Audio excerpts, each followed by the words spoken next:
Guys, welcome to another episode on the Virtual Shelling Network. I am so excited to just be hanging out on our boat today.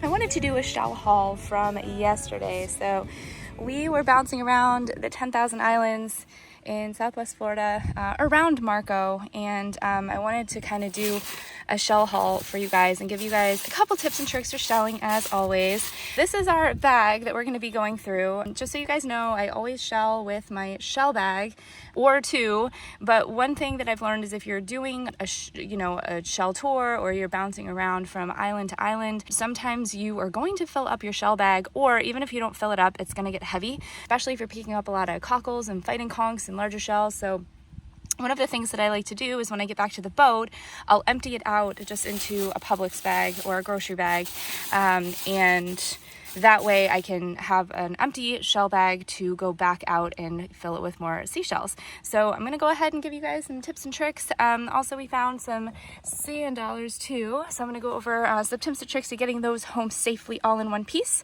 So let's get started. Okay, so first off, I want to kind of go over a little bit of sand dollar tips.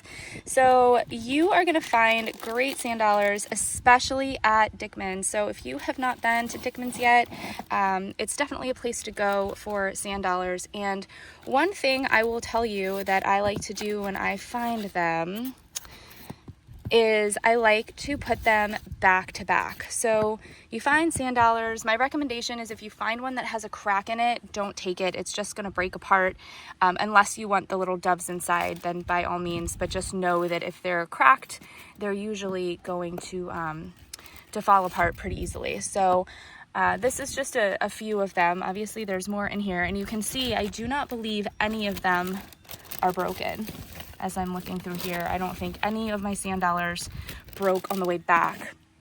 So what I like to do, even when I put them in my shell bag, if I don't have an extra bag for them while I'm shelling, is I try to get size to size, so try to get ones that are similar in size and put them back to back. This is going to really help stabilize your sand dollars. You can't put them front to back, because you can see there's too much wiggle room and it's gonna end up cracking them. So back to back.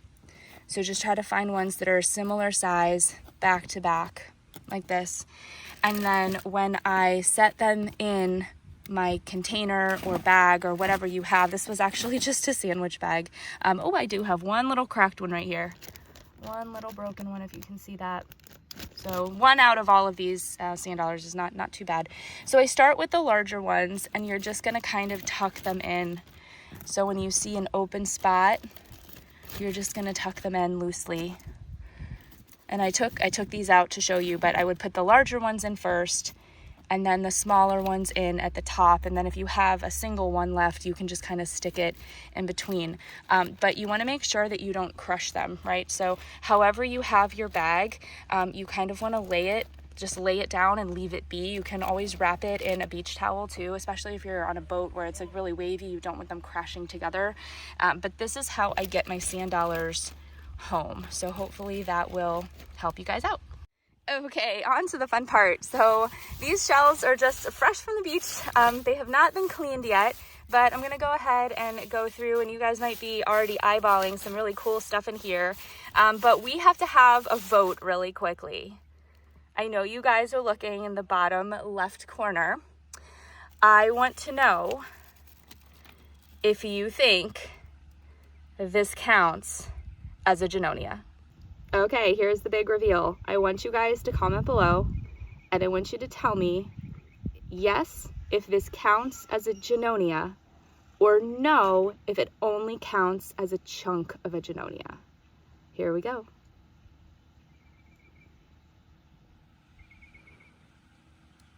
It is a very cool piece, nonetheless. But you guys will have to let me know if you think that this should count as a Jania. My rule of thumb, and this is not like anything official, this is just my own personal, opinion. I always say if a shell is more than 50%, you can count it as whole, and it would just be broken. Anything less than 50% is like a piece. But I don't know about this one. This one looks right about at the 50% mark. So you'll have to let me know if this should go in my Jania chunk collection or if this should go with my 5 Janonias. Let me know what you think. Alrighty, so you can see that we had a great day with Sunray Venus. I mean, they were just everywhere, and I don't usually pick up a ton of Sunray Venus. I only usually do if they're pretty clean because they are kind of a pain to clean. You can see this one still has some of the periostracum on it, and it's totally fine, and it'll come off with a little bleach, but you have to be really careful because if you bleach these too much, you'll lose the shine, and the shell itself will also bleach. So you can see this one was more than likely sitting in the sun, so you can see the difference in color. They do bleach out. Did find a perfect, beautiful angel wing. Angel wings are not overly common to find whole down here. The waves crashing in, it's not uncommon to find them chipped, cracked, or broken, but this is a pretty nice one. And then we found crazy amount of alphabet cones. It was like alphabet cone city, I'm telling you. Although some of them we found aren't, stellar specimens of alphabet cones. These will all oil up very nicely. This is kind of a rather worn cone here. And this one's a little bit rough, gone through some waves. Gone through the waves of life, as many of us have. And this one's got some barnacles. So barnacles are really easy to get off. Soak in some bleach. I usually use like a dental pick or a small screwdriver to gently chip away at barnacles. But we found so many cones. Lots of pieces of coral, which I love. I love collecting coral.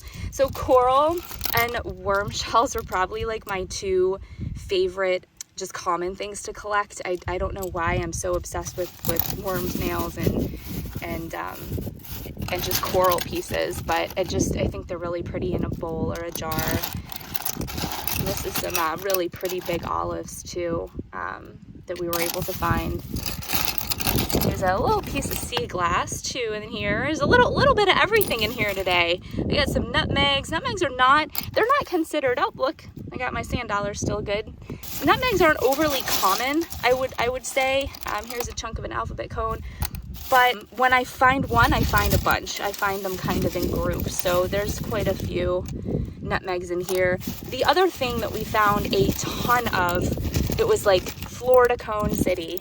So I'll just grab a few to show you. So cousins to the alphabet cone, they obviously don't have letters, but these are Florida cones. They come in a variety of colors, orange to very vibrant orange to yellow to pale yellow. They're a really fun shell to find. So we did find just a ton of Florida cones. And then here's a beautiful little true tulip. Absolutely gorgeous, perfect. Also found some really pretty gaudy nauticas or moon snails. I love these so much. They're so pretty. Oh, and here I was so bummed.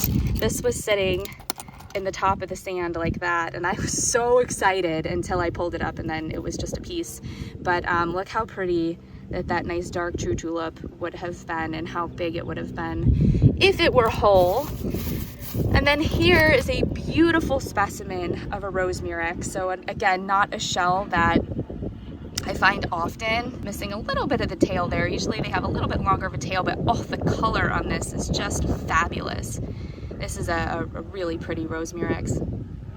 So what I'm gonna do is when I get back to the house, I'm gonna go ahead and get all these out and cleaned and count our cones, because we did find just so many cones, Florida cones, alphabet cones, and also clean up our sand dollars. And I'll give you guys a couple tips for that. So I will be back shortly.